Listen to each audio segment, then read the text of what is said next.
Des had been directed by the foreman of the mines to go home. Aura, aka the Outer Rim Ore Works, wanted to make an example of Des for causing trouble on shift. The foreman told Des, "We just can't keep doing this, Des. This time we gotta make an example of you. You can't work the mines until Gert can work the mines. Dismissed." And with that, Des headed off to the nearby shuttle depot to catch the next shuttle back into the colony. Des knew that if he ever wanted to be free of Aura and the mining shifts, then he would need to save as much as possible to pay off his debts and get off-world. Now that he couldn't work the mines for a few days, he began to think of other ways he could make credits.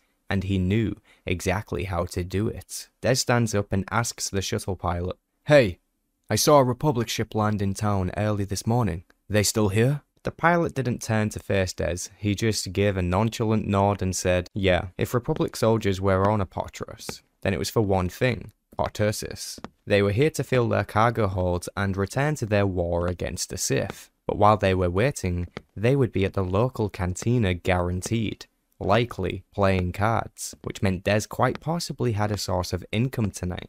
Playing cards at the cantina was something Des did often in his spare time, normally after a shift at the mines later in the day. But Des had a feeling that tonight, he was gonna win, and win big.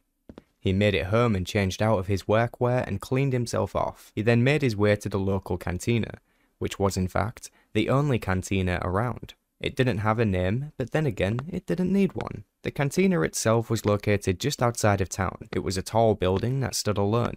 Only the ground floor was in use. Groshik, the owner and bartender, built the tall cantina for sure. The upper levels don't actually exist. It just looks like they do from the outside. When Des finally made it to the cantina and entered through the main entrance, he saw Groshik giving him a friendly nod. Des approached Groshik and the bar. Without saying a word, Groshik paused as a drink. The pair were somewhat friends after knowing each other since Des was a small child. They had an arrangement. Des wouldn't need to pay for any drink he didn't ask for, so he kindly accepted the gesture and sipped the entire drink in one go. Groshik looks up at Des and says, "You're here early, hmm?" "Yeah, ran into some troubles down in the mines. I bit Gert's thumb off, so they let me go home early. Seems like a fair trade." Des looked around the cantina to scan the cards tables. Currently the miners who were getting ready for the night shift filled the cantina, along with a dozen or so Republic troops. They stood out in their well-groomed Navy uniforms. Officially, Aura owned the gambling half of Groshik's cantina. This was so they could completely manipulate the flow of credits. They didn't want any lucky miner to win big one night and pay off all their debts in one go. Keeping the people trapped and working the mines was in their best interest long term, and with that, Aura capped the maximum winnings on cards at 10,000 credits. If any pot rose higher than that, the funds would go directly to Aura. A good deal for them. Not only that, it made sure that working the mines would be more profitable than working the card tables. In the gambling section of the cantina, there was another 4 Republic soldiers accompanied by a dozen miners. A young Twi'lek female officer was playing Pazak. A human male ensign was playing Sabak and talking loudly to other players. There was another 2 soldiers sat with the ensign, one another officer, and the other, a human male, wore the insignia of a Republic commander. They were the senior officers sent to supervise the retrieval of Cortez's shipments. "Ah, Des, I see you've noticed the recruiters in here tonight. I don't suppose you started trouble with Gerd, just so you could leave early for cards with these Republic soldiers?" Nah, I wouldn't do that. Just a happy coincidence this time. What are they spewing out tonight? More battles of glory? Trying to warn us about the horrors of the Brotherhood of Darkness, but it doesn't seem to be going well. Des could see it would be a while before a seat would open up on the card tables, so he ordered another drink and patiently waited for a poor soul to run out of credits. He watched the card players from a distance, trying to already gauge their skills and bluffs. It was also good to know who had the most credits to lose. The game Des was observing was Sabak. On a Patros, this game followed the modified Bespin rules. You had to make a hand as close to 23 without going over. Each round, the players had to either bet to stay in the hand or fold their cards. Any player who stayed in had 3 options: draw a card, discard a card, or transfer a card into the stasis field and lock in its value. At the end of any round, any player can decide to come up. revealing their own hand and forcing the other players to reveal as well. The best hand at the table won the hand pot.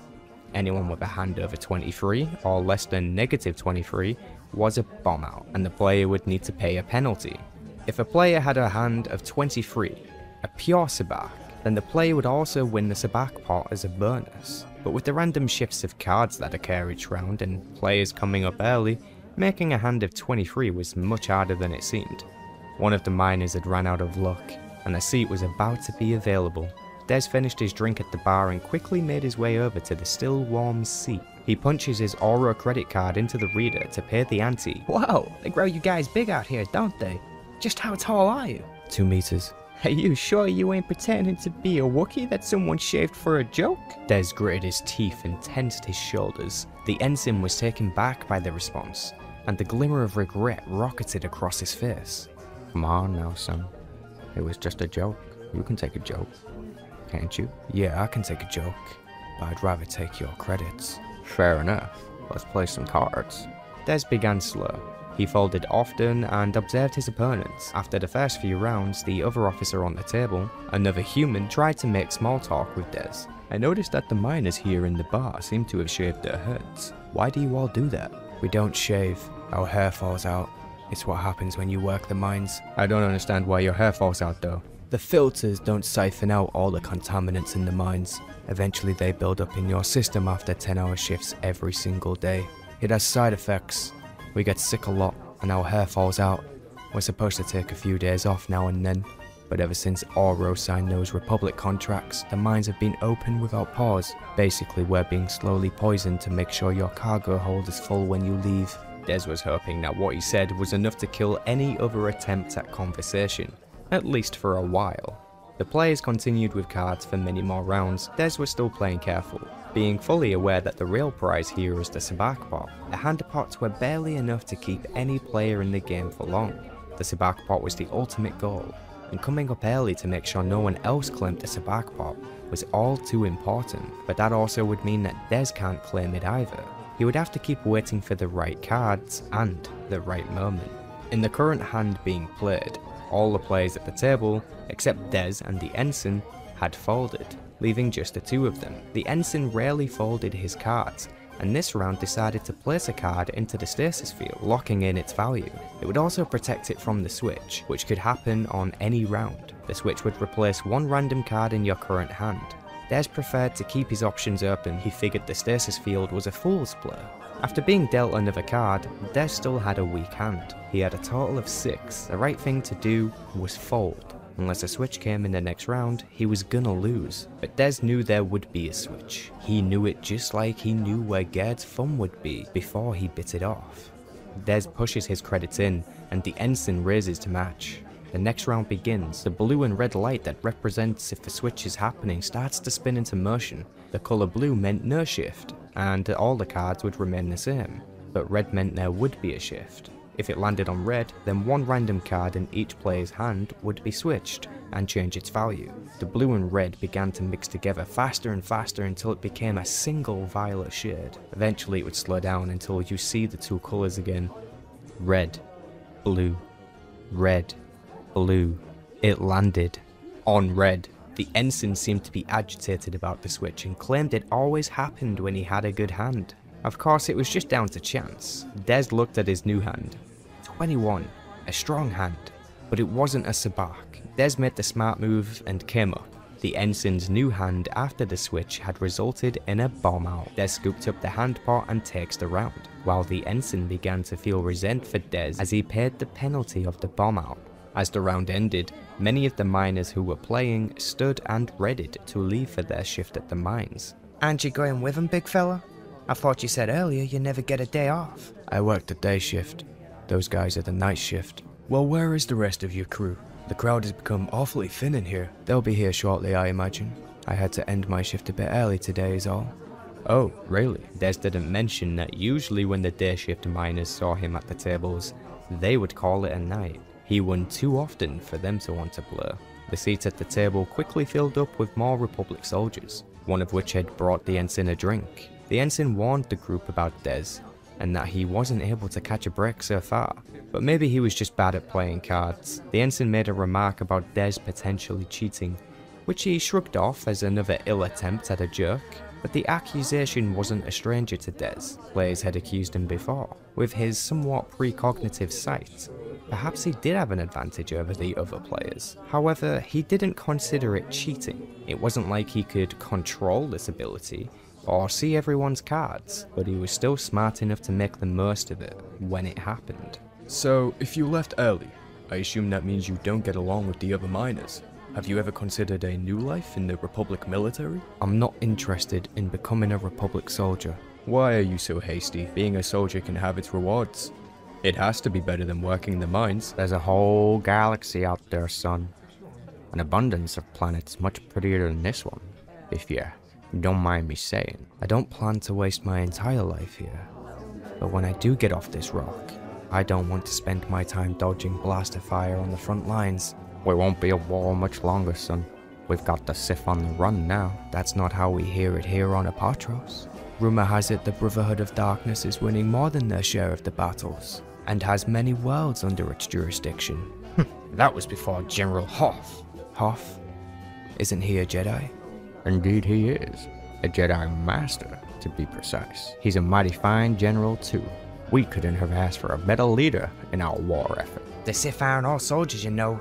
Some of them can use the Force, like the Jedi. You can't beat them with just blasters. The thought of answering to a Jedi Master doesn't sit right with me.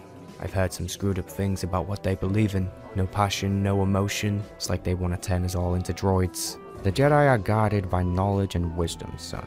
They don't allow fear or anger to cloud their judgment. Anger can be useful.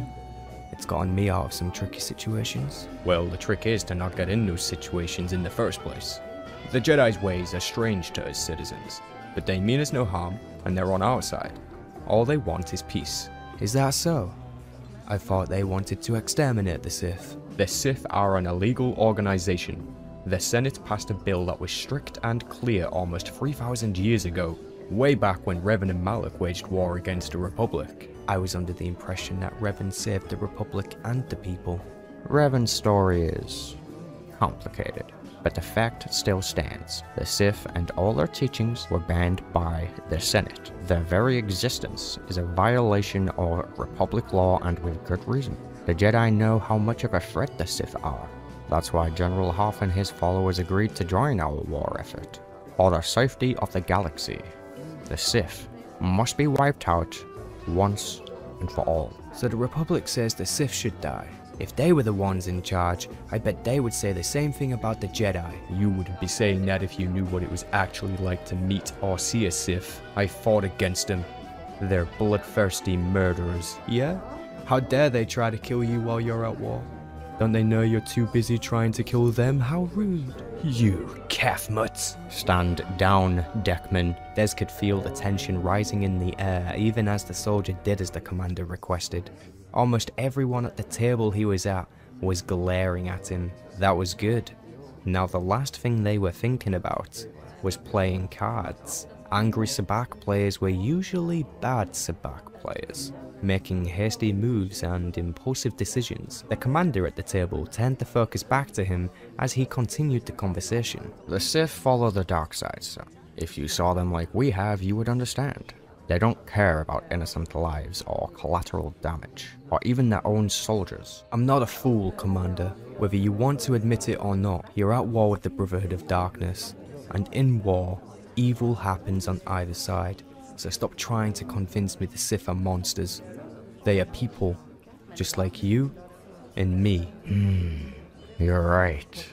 To an extent, the soldiers who serve under the Brotherhood really are people, just like you and me. But you need to see the bigger picture and understand what each side really stands for. Enlighten me, Commander. The Jedi seek to preserve the peace. Their cause is that of justice. If possible, the Jedi use their power to help those who need it. They want to serve the people, not rule them. They truly believe all beings are created equal. Surely you can agree with that. But not everyone is equal, are they? I mean, some are smarter or stronger. are better at cards. True enough, son. But shouldn't the strong help the weak? Des shrugged his shoulders in response to the commander. What about the Brotherhood of Darkness? What is it they believe in? They follow the dark side. They just seek power. They believe the order of the galaxy is for the weak to serve the strong. Sounds pretty good if you're one of the strong. For the sake of the Republic, I hope you guys are better soldiers than you are at playing cards. You mud wretch crankweed coward! If it wasn't for us, the Sith would be all over this dust rock you call a home. Ensign, sit down. We all know why the Republic cares about Apotros. You use cortosis in almost everything you use. Weapons casings, armor, even the hulls of your ships. Without us, you wouldn't stand a chance against the Sith. So stop pretending you're doing us any favors. You need us, as much as we need you. True enough, but at least we pay you for the cortosis. The Sith would just take it from you. Well, actually, you pay Oro for the cortosis. So no, you don't pay me. The credits you pay don't make it down to a guy like me. See, that's the problem with you lot. In the core world, everything is great, people are healthy, wealthy, and happy. But out here on the Rim, it isn't like that. I've been working the mines for as long as I can remember, and I still owe Aura more credits than I've ever seen. But I don't see any Jedi coming to save me from that little bit of injustice. Stop trying to buy me into your Jedi and your Republic because it's yours, not mine. You said the Sith only respect strength, well guess what, that's what it's like out here on the Rim. You gotta look after your own back because nobody else will. That's probably why the Sith are finding more new recruits out here on the Rim. People who have nothing, feel like they have nothing to lose. And if the Republic doesn't figure that out soon, the Brotherhood of Darkness is gonna win this war no matter how many Jedi are in your army. Maybe we should just stick to playing cards. That works for me. No hard feelings? No hard feelings. Des knew the hard feelings were still there. He'd done everything he could to make sure they ran deep. The miners who had finished the day shift had begun to pour into the cantina. The sabacc pot at the table steadily grew and currently sat on 5,000 credits. At a glance, the players didn't appear to be having much fun. Even Des began to feel like he was possibly wrong about his feeling of winning tonight. His opponents at the table seemed to be more interested in making Des lose, rather than winning themselves. After a few more seat changes and an hour or so, the commanding officer and majority of the other soldiers packed it in for the night, with the exception of the ensign and 2 other officers. They must have deep pockets to stay at the table this long. The empty seats were quickly filled by other miners from the day shift who could still see the sabacc pot growing, despite their hesitance to go against Des.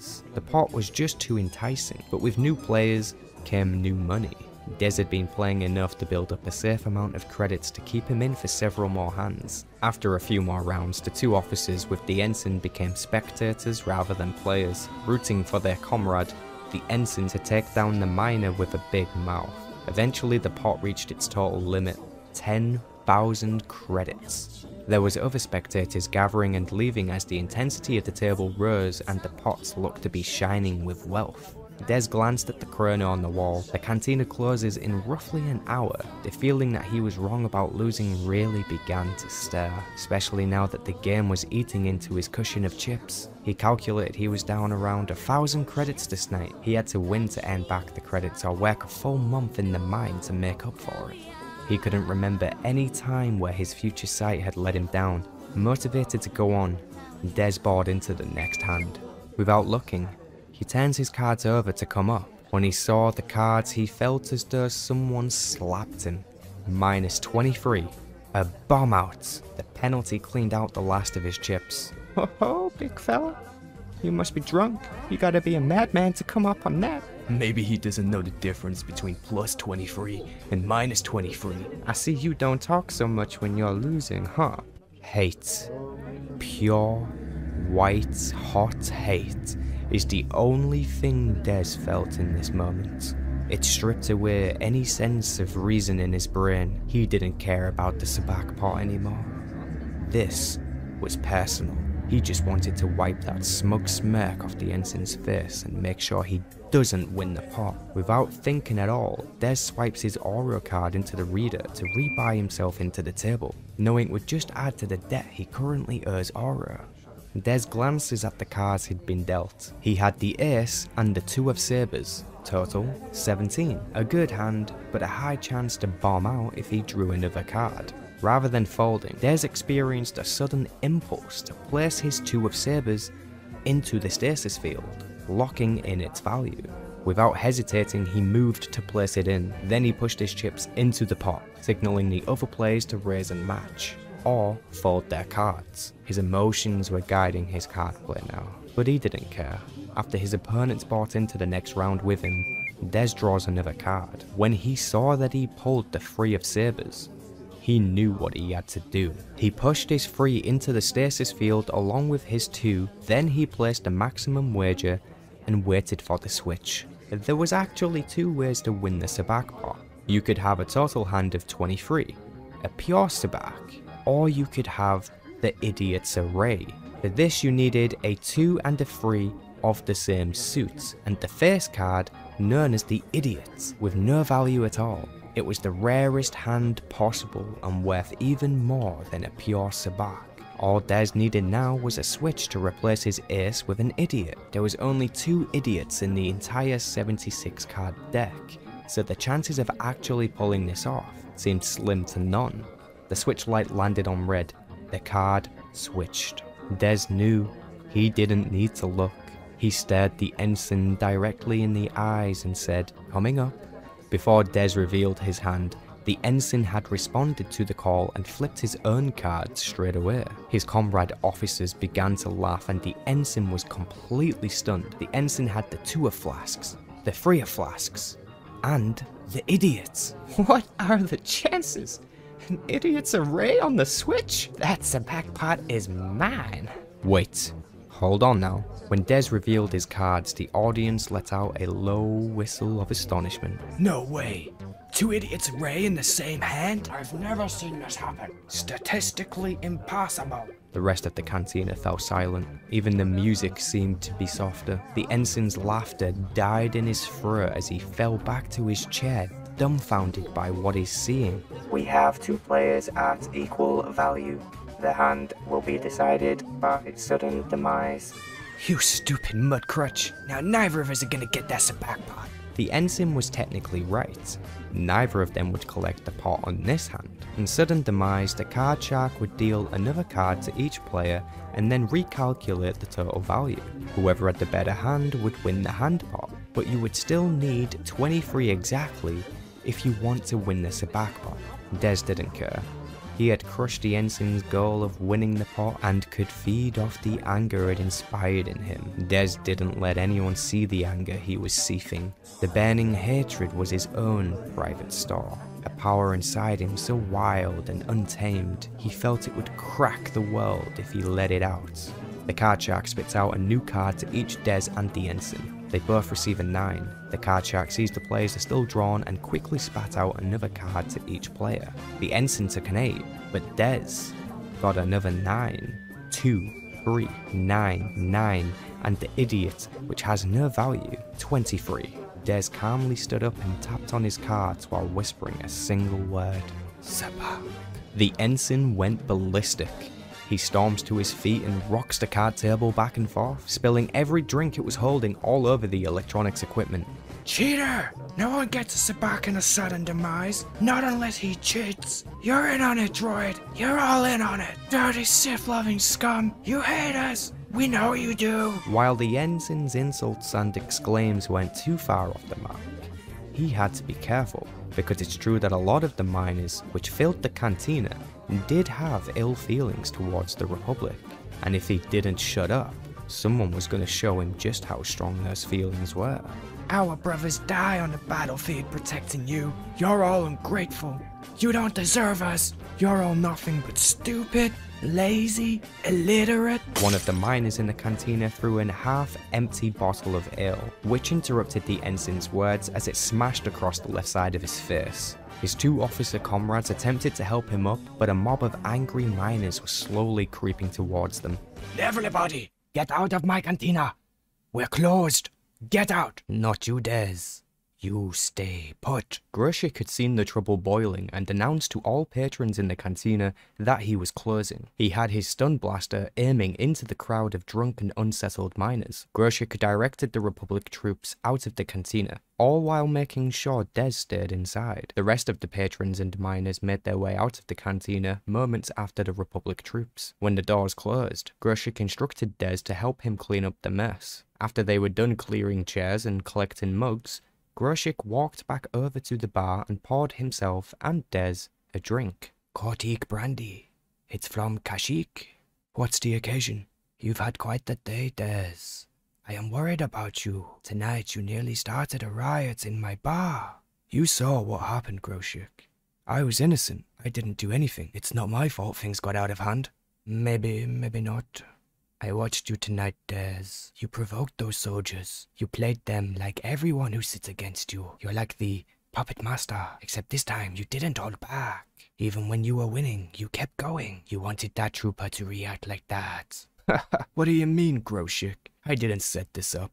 You know I'm not a cheater. How could I control what cards were dealt? It was more than just the cards, Dez. You were angry, even more furious than I've ever seen you before. I could feel it. From all the way over here, like something in the air. Everyone here could feel it. The audience turned sour quickly, Dez. It was like they feeded off your anger and your hate. You were projecting a storm of anger and fury, like waves rippling through the room. Everyone just got consumed by it. The soldier, the crowd, even me. It took all I had not to fire my stun blaster into the crowd of people. Every instinct in my body was telling me to fire it into the crowd. I wanted to shoot them all and see them loaf around in pain. Listen to what you're saying, Groshik. You know I wouldn't do that. I couldn't. It's not possible. I know you would never do it on purpose, Dez. It sounds crazy, I know this. Yet there is something different about you tonight. You gave in to your emotions, and it has unleashed something inside you. Something strange. Something dangerous. Just be careful, please, Dez. I've got a bad feeling. There's no need to be so sentimental, Groshik. I'll be fine. You're probably right. I'm very tired. I should get some sleep, and so should you. Groshik walks Dez to the exit of the cantina.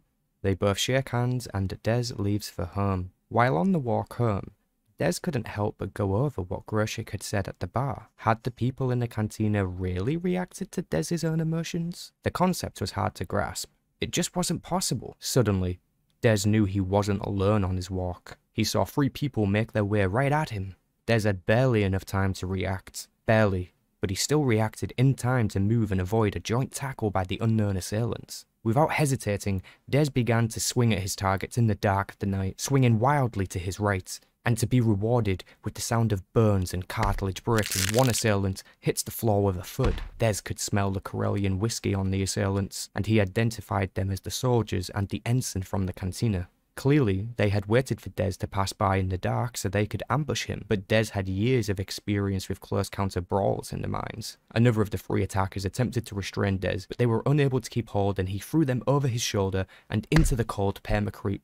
The 3rd attacker stood in front of Dez, readying to lunge at him. Out of nowhere, Dez saw a glowing weapon in the trooper's hand. He could see it clear as day. The trooper lunged at Dez with the blade without knowing what he was doing. Dez countered the attack and was able to disarm the attacker. He turned the blade against him and ran it through until he heard a sharp bellow of pain and then a soft thud as the limp body hit the floor.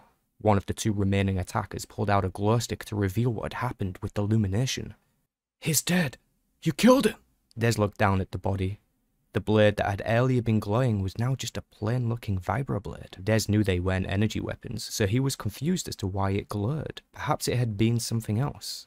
Something that gave him the awareness to see the blade. When Dez looked back at the other officers, they had already vanished. He knew he didn't have long before they came looking for him with reinforcements and blasters. So Dez did the only thing he could think to do. He went back to Groshik's cantina and knocked loudly at the door. Groshik opens the door to see Dez stood there, covered in blood. Get in here! You're covered in blood. Are you injured? It was the Republic trooper, Groshik. He's dead. I killed him. Oh no, Dez. Come inside. Get yourself cleaned up and I'll pour us another drink. Groshik allowed Des back into the cantina and helped him with some towels and cleaning products. He then made his way over to the bar and reopened the bottle of Kortik brandy. There was 3 of them, Groshik. Only 1 is dead.